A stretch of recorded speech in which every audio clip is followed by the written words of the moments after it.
Welcome back to another episode of the Post Shift Podcast. Of course, I'm your host, Shawn Soole. This week, we're getting a little nitty-gritty with taxes and craft spirits. If you've ever watched anything else, actually, I got to show. I should do that one. That one right there. I have a hat on my thing from my BC Spirits. You know how much I love craft spirits if you've ever watched any of my other content, which hopefully you have. But I have a massive... I'm just finishing up my Facebook stuff here, as I always do every episode, because it never shows it the way I want it to be shown. So I am a massive proponent for craft spirits in BC. During COVID, I tasted 306. I did a spirit a day, so I did 365 spirits. I'm doing it weekly now. And actually, if you look at... I keep doing the wrong hand. If you look over this shoulder, right? I can't get the... There we go. That right there. I have 22 bottles of craft spirits just from BC that I'm still going to taste for the coming months. So I've got 4 months worth of products sitting on my bar right now that I'm going to do tasting shows for. But today we're sitting down with Tyler Dyck from Okanagan Spirits. He is the CEO, boss man at, well, actually, I shouldn't say boss man because his dad might get offended at that one, but he's the boss man over at Okanagan Spirits. We've been good friends for over a decade now. He's also the president of the Craft Distillers Guild of BC, and the newly formed Craft Distillers Alliance he's the public liaison. And what we're talking about today is how craft spirit movement and the distillers of Canada, BC and Canada, are kind of getting the shaft when it comes to taxes, and how the governments are seeing how they can work into thing. We've all seen craft distillers really blow up over the last couple of years. We've got close to 80 or 75 here in BC right now. And we aren't seeing the same sort of government assistance as we have for breweries and wineries, and obviously with wholesale pricing, which I'm going to get into because I'm very passionate about this one. I love wholesale pricing for all the macro stuff I can get, but it has really hurt being able to buy craft spirits at a good price in BC. So welcome, Tyler. How are you, sir? Hey, doing really well. Great to see you there, Shawn. So let's just kick it off. Just give it a nice little overview of who you are and what you do with the Okanagan Spirits. Well, Okanagan Spirits is, as you know, Western Canada's original farm-to-flask distillery. It's family-run. So you mentioned my dad earlier. We like to call him El Capitan. He usually buries himself over in the barrel room. But it is a family business. We've got my twin sister in here, my brother. On top of that, as you also know, I've been head of the Craft Distillers Guild of BC for well over a decade now, and which really is just the working body for the craft distillers of BC to get some sense of a sane deal on provincial policy when it comes around their sales agreements or their production agreements, and that was a huge win for us back in 2013 when we became the first craft agreement in North America to actually where you started to get some benefits for championing authentic from start to finish production, terroir specific. And so that was really where this blowing up of the industry came from. And it kind of put BC at the forefront of the craft spirits movement in Canada. And now, as the sort of spokesperson and head of this loosely formed alliance of the now over 225 craft distilleries across Canada, we work together on the interprovincial level to try to help our partners in different provinces, but also learn from them. But now with this Lift Canada Spirits movement, which is all about getting some sense of sanity in the excise tax regime, which is really holding back ingenuity, just creativity, and an expansion of the industry here in Canada. And we've got this great group of over 225 united craft distilleries right across from coast to coast to coast, and that are passionate about celebrating what they do, but getting a fair shake at it is really what we're asking for. As I said in the intro, a lot of people know that the craft distilling movement, especially here in BC, has really blown up over the last couple of years. But you guys are one of the oldest. You're going on. Are you going on 20 years yet? Getting pretty close. Yeah. We're going to be. We're just about a year and a half out from that, and it's.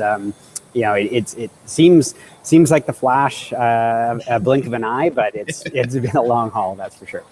And you've got it. Yeah, and going back to the craft designation that you got in 2013 for a lot of the distilleries. Well, most of the distilleries, I would say 90% of the distilleries in BC are craft designated. Yeah. For the listeners at home, craft means that you use BC agricultural products and you ferment them on site, distill them on site, and then age them if they're whiskey or so on and so forth, in ways to help support the farmers. So the Craft Distillers Guild, Craft Distillers Alliance. So let's break it down really simply, because you guys you have what, 32 SKUs, something Yeah. insane like that, 32 SKUs. So when it comes to the caps, also this craft designation, how much as a craft distiller can you actually make per year? Because that's something that I don't think people really understand 100%. Yeah, and it's something that we're working actively with government right now to remove and to, more align it with the other production agreements like wine, where, if you're going to celebrate, if you're going to give a benefit that powers the farmers and powers authentic production, why on earth would you put a cap on it? It's like, we'll allow you to grow to here and then we'll take your knees out. As of right now, they allow you to get to 50,000 liters of finished product, and then they start putting punitive levels. They start kneecapping you. So they come at you with a stick and smack you in the shin. You pass 60,000, they take out your kneecap. You'll pass 70, they hit you in the crotch. And by the time you get to 100,000, they actually will remove your license from you when you pass that threshold. So it's just total insanity. Of course, they'll say, oh no, we'll just help you transition to be a commercial distillery. Yeah. But the commercial distilleries buy their alcohol pre-made. And as you know, NGS are pre-made whiskeys and rums. And that's great if you want to be in that. But it doesn't, for someone whose whole raison d'etre is to be from farm to flask, the only way to survive if you do that with your production cost at, say, $20 a bottle would be to revert totally. If they're going to pull your license and not give you the benefit, well, then you've got to revert.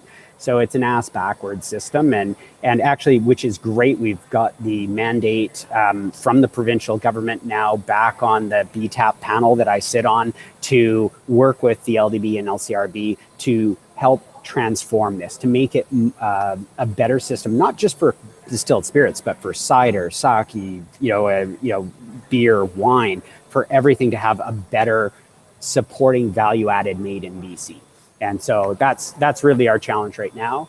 Now, on the national front, what we're talking about on excise tax, totally different, because excise is only a tax, a sin tax, if you were, that's on spirits placed at the national level. So it's a federal tax that leaves the province as soon as you're sort of produced and bottled in the back there. And that's where, at present, Canadian distillers pay 7 times the amount of excise tax on the first 100,000, on their that U.S. distillers pay.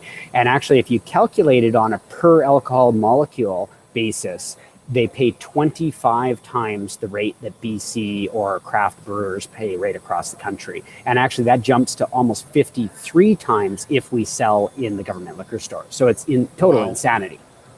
And I think this is the hard thing that a lot of people like going back to that 50,000 liters. Everyone's like, 50,000 liters is a lot. I'm like, yeah, but I know of a number of distilleries, including your own, that get very close and tap that out every single year. The guys that have really expanded and really have done fantastic things. 50,000 liters creeps up on you really close when it comes time for that like end of financial year, that end of fiscal year. That 50,000 liters gets really tight real quick. It does. So, yeah, it does. And you look at it, why should, you look at our family distillery, why are we not expanding? Well, we haven't been able to expand for over 7 years now, almost 8 years. What kind of business, how do you keep ahead of competition? How do you, create new products and new relationships? We've actually pulled out of almost every province across Canada to maintain our cap threshold here in BC. But that's ass backwards to any other type of sane business model. And so it's just basically when the agreement happened here in BC. So when we're talking provincial agreements, that's dealing with the province. And so that agreement, when it came, it was a great agreement to champion BC. But unfortunately, there was a bunch of bureaucrats that inserted clauses into that made it unusable. Or not as effective as it should be. And I don't think there was malicious intent at the time. I think it was just they didn't know where things were going. And we're now 8 years into it. And what should have been modified 5 years ago is now having real life effect where our farmers are wanting to grow more. I can't allow them to plant anymore for us. And so, it's having this trickle down effect, which is not good for any of the taxpayers of BC, whether you even like spirits or not. BC distilleries power the local economy to a tune of 10 times a local brewery, if you're saying per end literage, and 6 times a winery. And so why wouldn't you allow them to power those local, 100% local jobs and local agricultural footprint? Well, and that's the thing is, I know that, like, hypothetically speaking, if you turn to commercial tomorrow, I know of a couple of the distilleries, including your own, that every year at the end of the season, you just get truckloads of like ugly fruit and stuff that can't be sold on markets that would just turn into landfill and compost. And you guys distill it off into fruit brandy for your liqueurs and so on and so forth. I know that Stillhead here on the island does the exact same thing. They always get like an apple farmer from down the road go, hey, the apple trees blew up this week. I've got like excess amount of apples. Do you want to take them? They're like, yeah, we'll take them, and process them and distill them into their apple brandy. And so if you turn into a commercial and start using NGS, that relationship goes out the door, and then the farmers are out of pocket. The farmers have to just basically buy to like compost their excess fruit, and that's it. Yeah. Well, if you look at, you buy in the amount of grain used to, this I often will use to put it in people's mind.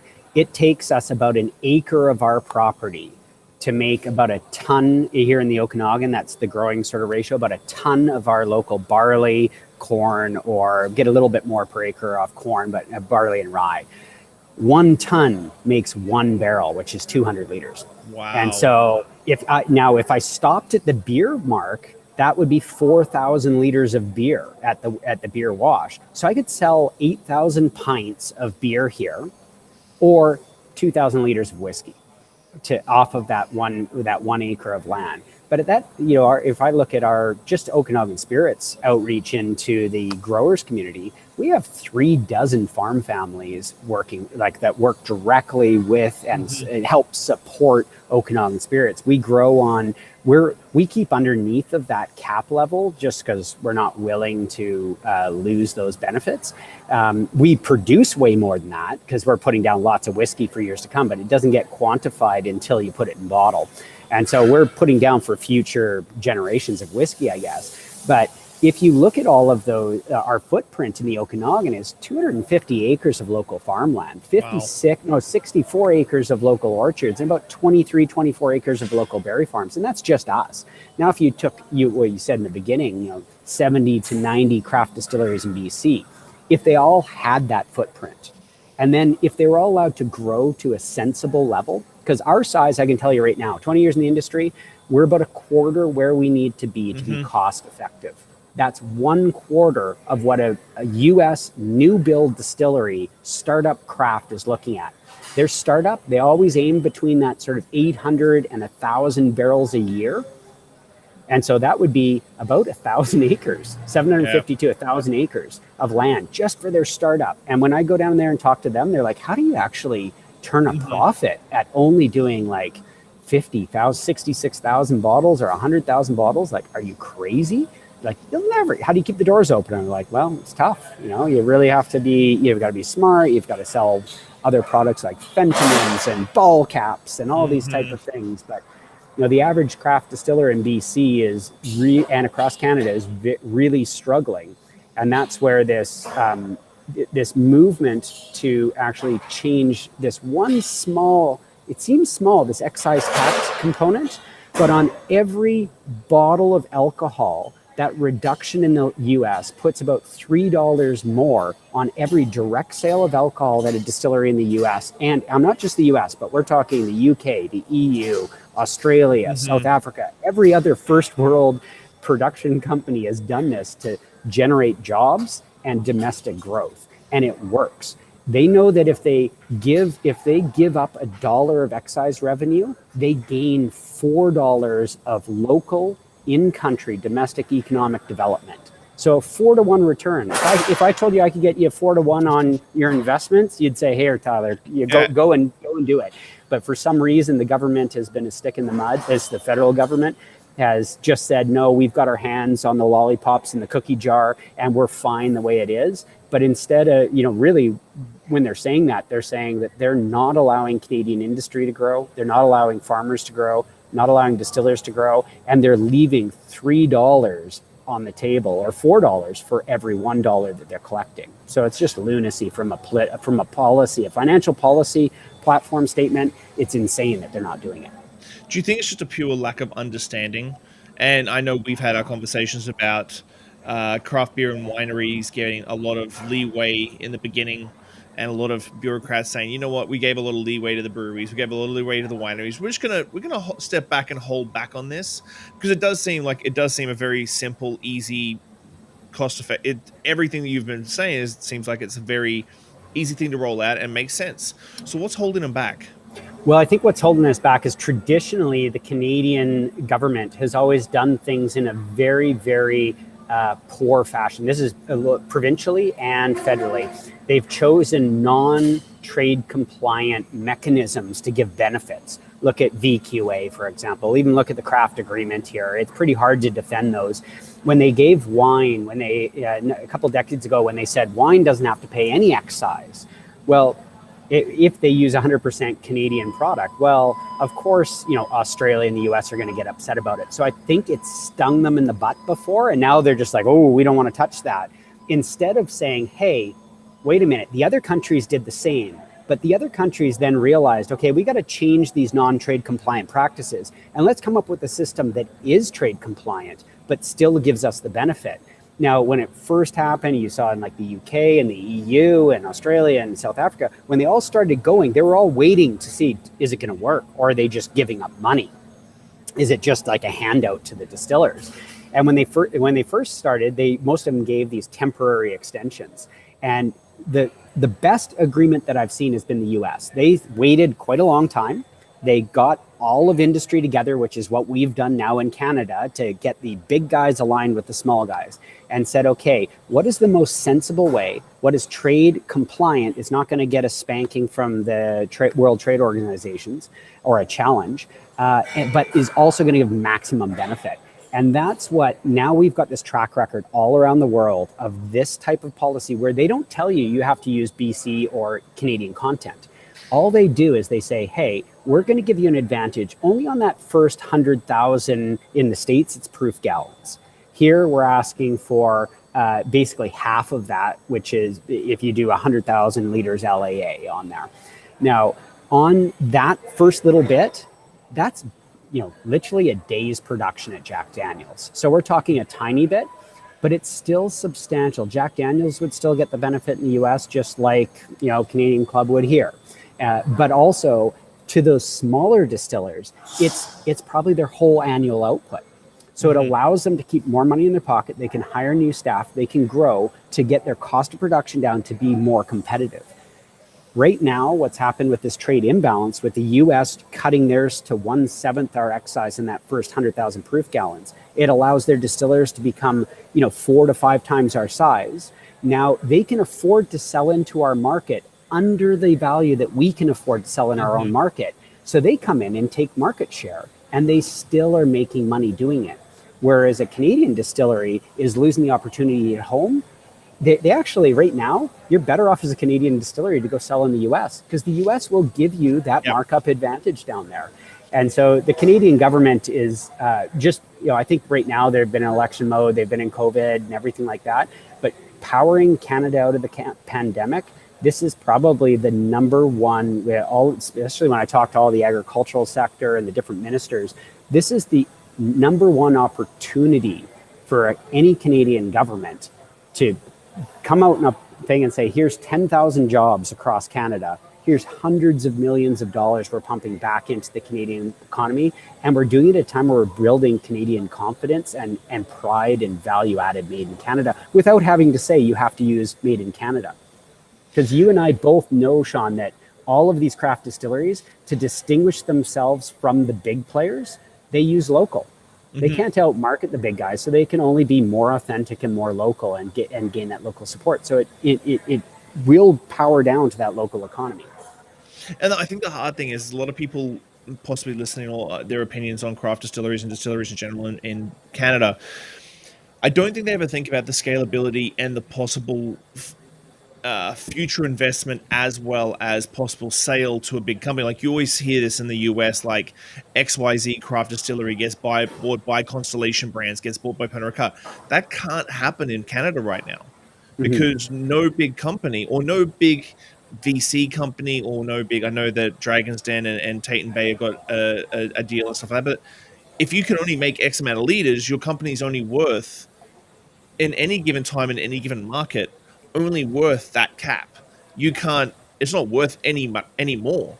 So Hmm. when you see people trying to sell distilleries and they're like trying to sell for XYZ, you're like, well, I can only make X amount of liters, and I can literally work out how if I cap out everything, I can tell you exactly how much profit I'm going to make at the end of the year before I even buy you.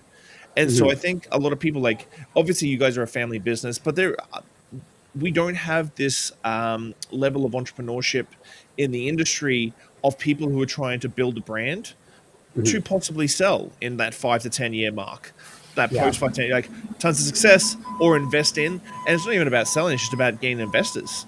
Like, how Well, can you invest in something if you're not going to make any more money than X? yeah, it's a really good point. And we talk about this within the provincial and national association. And, what we're fighting for at the provincial level with all of our colleagues across Canada, but especially here in BC, is to remove things like these caps. Because what happens is if you take away the handcuffs off the industry, then you allow, if someone wants to create a legacy, 50 years, 100 years, have a family business that keeps on going, and if their dream is to have their stamp on that market for that amount of Mm-hmm. time, great. Allows them to continue to grow and invest or pull in investors to do that. If their goal is to be like a 10-year exit plan, it still allows that. But then that next person who's now investing and paying for all of the legwork that's been done can then take it to that next level, which then champions BC because it's still 100% BC or 100% Alberta or 100% Quebec. They can still champion that to the world. And that's really from, as a taxpayer, I often put it into minds. I try to turn around and say, if I am totally against drinking alcohol, what really is important to me? And what's important to me is that there's opportunities for my kids and for my loved ones to have employment. There's opportunity for my local friends and family who are farmers to grow as well. So when you have a policy that allows for good organic and domestic growth, where all of that wealth and prosperity stays in Canada, rather than something that champions, which right now the BC system champions getting out of doing anything craft and going in, as soon as you get to 100,000, well, let's call up those Chinese suppliers and let's get NGS shipped in.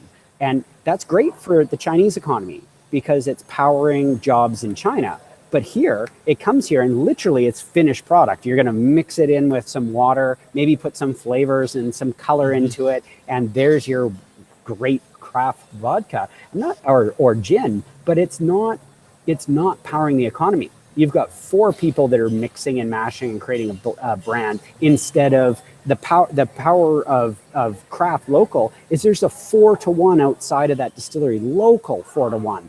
Plus, you're going to have like us, we have 20 to 30 staff depending on time of year just to keep our distillery going at this level. And we're about like at 100,000 bottles a year there, Shawn. Quail's Gate, a good we should be telling people, craft distilleries should be aspiring to be in that sort of a realm, that sort of Quail's Gate. They're not big like Mission Hill, but they're successful. They're a good brand that was there from the beginning and they built and grew. Well, Quail's Gate does 1.6 million liters. Wow. And that's just in their wine sort of a portfolio. Well, 1.6 million or 1.6 million bottles, sorry. That's, even 1.2 million liters. Well, if you're allowed 100,000, how do you compete? And our cost of production, because we have to distill down 6 bottles of wine to get 1 bottle of vodka, just the brass tacks of it. Well, I can only profit. I can't sell it for 6 times as much as a bottle of BC wine. We're pretty much on par. Like a vodka and a BC wine, $40. That's pretty on par there. So, this is where just at some point sense has to prevail. And people that those numbers often sound big, but they're tiny. Like a 50,000 liter where our cap starts at, that's the size of 1 tank at Quail's Gate, 1 fermenter. Yeah. And so, Well, and just look at the setup you guys have got behind you there in the video. Like that's one of the bigger distilleries in the province. Like you're one of the bigger guys in the province with that. mhm, Like a lot of these smaller guys, I think with a hard time when it comes to this sort of lobbying and stuff. And we've chatted about this in the past. Is so many people get into it for passion mhm. and they're not thinking about that scalability. They're not thinking about it about, oh, what if I want to sell my business, that sort of thing. Like I'm happy with the 50,000 liter cap because I'm never going to hit that sort of deal. Do you find that now that you've spread this alliance across the country, are you finding that people on the east coast, and then obviously in Saskatchewan and Alberta and Manitoba and so on and so forth, are being a lot more business minded in the direction that they want to take this Lift Canada spirits? Yeah, I think that because everyone's got different, some have different, like slightly, most are higher cap levels if they have cap levels at all. Some have no clause to, support local production and all that sort of stuff. I think in general, people when they get into the industry, just like us when we got into the industry, it's like, oh, this is great, everything's going to be good, and it's like I always say, it's like frogs jumping into a pot. You know, the water starts getting warmer, business starts going. You talk about business all the time, and all of a sudden the stresses come on, and you realize costs are going out, out, out. And then after the first year, they're like, holy cow, I worked the whole first year and I don't have an income to show for it. I can barely keep the doors open. They get to the end of their second year. And when distilleries come and ask the guild and say, hey, what should I expect? I always be like, expect to make nothing or lose quite a lot for the first 5 years. That's what you should expect on this. You might get lucky, and depending on how you can keep costs down, but especially if you're wanting to grow and you're wanting to be relevant in the industry and spread your passion, because no matter how small someone wants to maintain themselves, they want people to know about their beautiful products that they make. They've put their life and their blood, sweat, and tears into it. So to have some oppressive government or policy that is restricting you for no sane reason, like it wouldn't restrict the wine industry like that. It wouldn't restrict the beer industry. So why do you restrict ours? And I've told you, I've been in meetings in past governments where they said, well, because wine is classy and spirits aren't. And you sit there and you're like, pardon, could you repeat that so I could record this? It's just, but I think that draconian and temperance era movement thinking is on the way out. And I think now, as we grow as an industry, people are starting to get the idea that we are farm to flask. We are every bit as VQA or farm to flask that VQA wine is going through there. And actually, it's been lovely sitting on this provincial panel, because it's the first time where you get to sit there for the last 4 years and talk with the LCRB, the LDB, and the other main players in wine, beer, and spirits all sitting together. And actually people going, even those top ends of all the industry saying, oh, I didn't realize you guys made wine first and then distilled. I get why you're saying you're terroir specific. And, in the beginning, it was like even the LDB saying, well, wine's got terroir, but of course spirits doesn't. Be like, well, no, spirits doesn't if they're buying NGS. I get that. But well, actually they still do. It might be Chinese, it might be from Idaho or somewhere, but it's still terroir of that area. But it's just that their narrow focus is that all spirits is buying an alcohol and creating a brand. And it's like, no, authentic spirits production, which is what the new policy allows for in BC and in other provinces, is to try to give value added, give dollars back if you're going to champion that terroir specificity. And I think it's catching on, but it is something that takes time for people to even get into their mindset. But the nice thing is now when we sit with the provincial, not quite there yet with the federal, but with the provincial side, is they're starting to say, oh, I guess because we don't have an argument of how you're different than wine, it's pretty hard for us to deny you those privileges because you're every bit the same as they are. And so, which is refreshing. And I'm guessing during the pandemic, this is the hardest thing for me as an operator, as also a lover of craft spirits. Like during the pandemic, to help restaurants out, the provincial government gave wholesale pricing, which we should have been getting for the last decade. Like I love when I go to the BC liquor store and they're like, and you saved X amount of dollars. And I'm like, no, I didn't.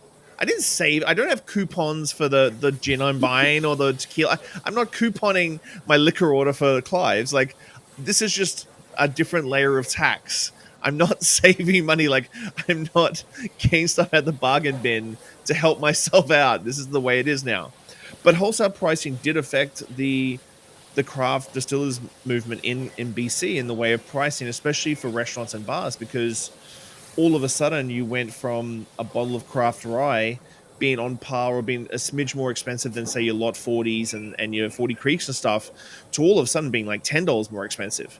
And that's a hard pill to swallow when it comes to it. So like, how are you seeing with taxes and that sort of thing? And we'll go provincial after this with the Lift Canada spirits. Like, how are you seeing that? Is there a way you can come to the same playing field in BC for on-premise? Obviously, retail is always going to be a big thing, but on-premise is obviously opening up and it's going to be a big market again. How is the provincial government and yourselves working on that to sort of level that playing field? Yeah, so the hospitality prices, obviously our partners in hospitality, they needed a break. It was one of the only jurisdictions in the world that didn't have this. And so it was well overdue. So, we're standing alongside, Ian Tosteson and Jeff Guinard championing the cause there. Those, if anyone needs a hat shake and a pat on the back for getting that across the line, those two are what really pushed that through.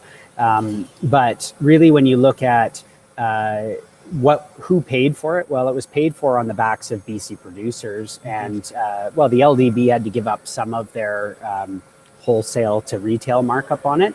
But because BC producers sell direct to individuals and we don't sell through the LDB because they take all $40 bottle of gin. If they take $30, the distillery can't even make it for 10. So we have to sell direct. Now, I kind of look at it a bit differently than how you posed at the beginning, because I think that the craft industry, most of the craft industry, they're selling at a price. And they may have positioned it at the lowest price they could possibly manage to compete with Lot 40 and all those sort of guys. But by provincial mandate, when industry pricing came in, we also have to follow that as well.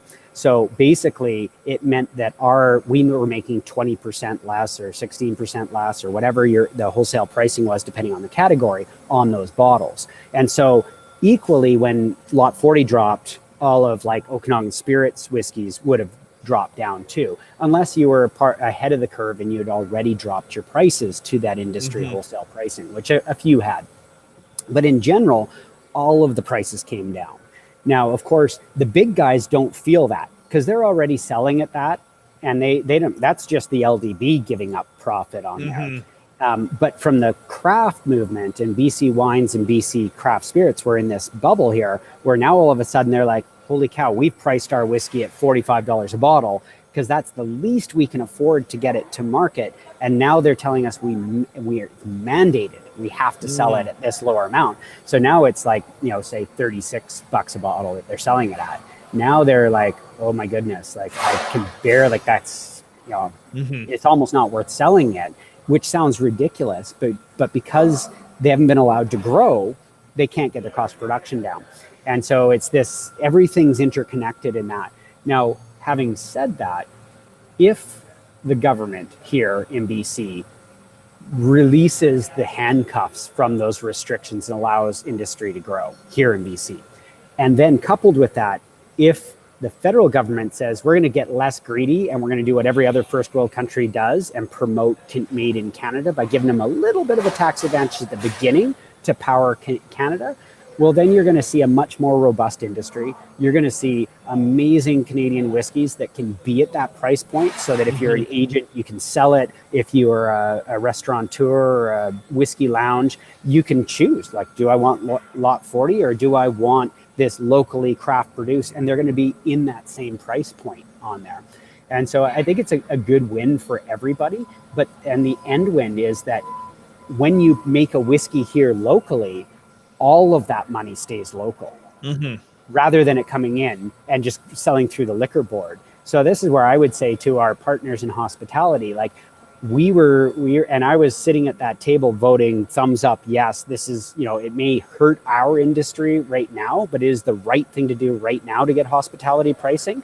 But our goal is that they're going to be there. And I know they're going to be there to support true, authentic, made in BC products. But I realize there is a market amount that they can afford to bear on that. And so I love it now that you look at in BC restaurants and lounges, even through COVID, they've been continuing to do the best they can to support their BC partners who are there to support them for getting industry pricing through. And I think we hope, like I would put a call out here, if you're a restaurant out there, go sign the Lift Canada Spirits petition, because at liftcanadaspirits.com, because it is what is going to get you better whiskey and gin from local source that's going to power your whole local economy and give you a better choice locally at a cheaper price. So let's, I don't want to take up too much more of your time. Let's blue sky the next 6 months provincially and then federally. 6 months, what would you like to see over the next 6 months provincially from the BC government? Well, over the next 6 months provincially, I think we're going to see a coming together. I think you're going to see it probably more realistically through the end of 2022. And so you're going to see a transformation alignment of a more sane and just and equitable system that treats spirits and cider. It celebrates made in BC, and it treats, if you're going to power BC, you get this benefit. You got to jump through all these hoops, but if you're jumping through the same hoops, you're going to get relatively the same benefits. And I truly think we're going to see that by the end of 2022 here. Within the next 6 months, lots of meetings down there. Lots of meetings. On the other front, on the federal front, we are now entering stage 2 of the Lift Canada Spirits Excise movement. And this is where it is still going to be very grassroots in nature. We have our national coordinators with myself and a number of others. We've got about 8 across the country.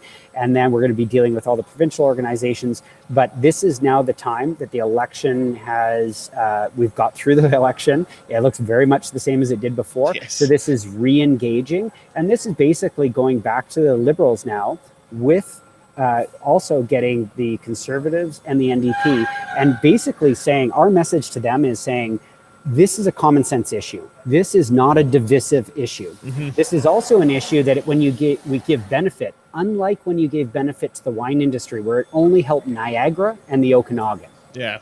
This helps every jurisdiction, every riding across Canada. So whether you're Conservative, whether you're NDP, whether you're Liberal, Bloc Québécois support, those MPs, it's going to help someone in their riding and all of the farm families that are out from that. So this is the right thing to do now. And if you really want Canada to, power itself out of the economy, rather than sit around and just depend on the Walmart model to bury us behind our international partners, this is how we reestablish Canada. And this is how we retake Canada as the forefront of the craft distilling movement. This is, if you think the first craft agreement was here in BC, if we lose this opportunity, it's going to be like in craft beer, where you had this massive groundswell. Mm-hmm. But people don't think of BC as the craft beer movement, except for those that are in the industry. Everyone outside of it is like, oh, no, it's south of the border. Look at what they did down there. It's because we fumbled the ball up here. And so I'm, in government, I'm like, don't fumble the ball. Don't put us behind the 8 ball here, because we could be leading the charge. In the last couple of years in the U.S., the last 3 years in the U.S., 1,000 new distillery starts directly linked to this program. They had millions of new acres planted, hundreds of thousands of new jobs, something like $4 billion in economic development directly stemming from this. It's ridiculous. And so for a government to ignore it, eventually it will kick them in the back. Like, you'll lose an election over this. That's what's going to happen. Mm-hmm. So want to do the smart thing and get Canadians on side, because Canadians love championing value-added made in Canada. And we're always apologizing for everything. This is a chance for us to say, hey, we're going to lead the world market. And in 20 or 30 years' time, we should have Canadian whiskey and Canadian gins up there with every other whiskey and gin in the world. And on that mic drop, I want to thank you so much for your time. So I really appreciate it. It's always fantastic chatting to you. Cheers, Joe. It was great being on the show, and it really is. I'm humbled to be able to be here, and thank you for the platform to speak from. So liftcanadaspirits.com. Yeah. Go sign the petition. Make sure you give the distillers that you love and a voice, so that they can keep pushing forward and making fantastic spirits that you love. Sounds good. Yeah, Left CDN Spirits, the hashtag, if you want to follow us on Instagram and Twitter and Facebook and all that. But definitely, get out there, make some noise. And, you know, if you're part of an association, put it out there to all your members if it's hospitality wise, because it's the only way that we're going to re-authenticate the industry. Thanks again, sir. I really appreciate it. Cheers. Thanks there, Shawn. Thanks a lot.